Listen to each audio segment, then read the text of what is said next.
Elathur vigil കൊലപാതക കേസിൽ രണ്ടാം പ്രതി പിടിയിൽ. പൂവാട്ടുപറമ്പ് സ്വദേശി രഞ്ജിത്താണ് പിടിയിലായത്. തെലങ്കാനയിൽ നിന്നാണ് ഇയാളെ പിടികൂടിയത്. കേസിൽ നേരത്തെ 2 പേർ അറസ്റ്റിലായിരുന്നു. ഷബീർ ഉമറുണ്ട് വിവരങ്ങൾ നൽകാനായി. ഷബീർ, തെലങ്കാനയിൽ എവിടെ വെച്ചാണ് ഇയാളെ അന്വേഷണ സംഘം പിടികൂടുന്നത്? മറ്റു വിശദാംശങ്ങൾ.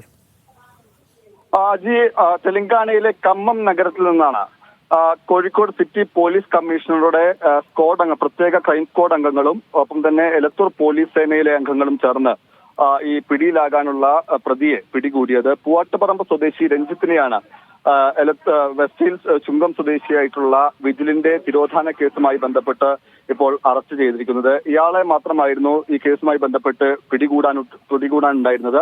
ഇയാൾ കേസിൽ രണ്ടാം പ്രതിയാണ് എന്നാണ് എലത്തൂർ പോലീസ് പറയുന്നത്. നേരത്തെ ഈ കേസിൽ എരഞ്ഞിപ്പാലം സ്വദേശിയായിട്ടുള്ള നിഖിൽ, വേഗേരി സ്വദേശിയായിട്ടുള്ള ദീപേഷ് എന്നിവർ അറസ്റ്റിലായിരുന്നു. നിഖിലിനെ ബാംഗ്ലൂരിൽ നിന്നും ദീപേഷിനെ നാട്ടിൽ നിന്നുമാണ് പിടികൂടിയത്. പിടിയിലാകാനുള്ള രഞ്ജിത്തും ബംഗളൂരുവിൽ ഒളിവിൽ കഴിയുകയായിരുന്നു എന്നാണ് അന്വേഷണ സംഘത്തിന് ആദ്യഘട്ടത്തിൽ ലഭിച്ച വിവരം. പിന്നാലെ ഇയാൾ തെലങ്കാനയിലേക്ക് കടന്നതായാണ് പോലീസ് സംശയിക്കുന്നത്. എന്തായാലും കൃത്യമായ വിവരത്തിന്റെ അടിസ്ഥാനത്തിലാണ് രഞ്ജിത്തിനായി പോലീസ് തെലങ്കാനയിൽ എത്തിയത്. തുടർന്ന് കമ്മത്തെ രഹസ്യ കേന്ദ്രത്തിൽ നിന്ന് രഞ്ജിത്തിനെ പിടികൂടുകയായിരുന്നു. ഇയാളിപ്പോൾ കമ്മത്തുള്ള പോലീസ് സ്റ്റേഷനിലാണ് പാർപ്പിച്ചിരിക്കുന്നത്. അവിടെ മജിസ്ട്രേറ്റിന് മുന്നിൽ ഹാജരാക്കി ട്രാൻസിസ്റ്റ് വാറന്റോട് കൂടിയായിരിക്കും കോഴിക്കോട്ടേക്ക് കൊണ്ടുവരിക എന്നാണ് പോലീസ് പറയുന്നത്.